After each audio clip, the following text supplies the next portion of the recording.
PT Pertamina resmi menaikkan bahan bakar minyak non-subsidi jenis Pertamax Turbo, Pertamax Dex, dan Dex Lite.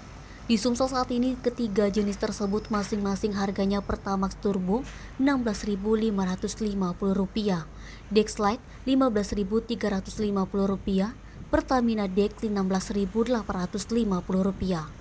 Naiknya harga BBM non-subsidi membuat masyarakat di Sumsel mengeluh, di antaranya para pengemudi supir truk antar kota dan provinsi.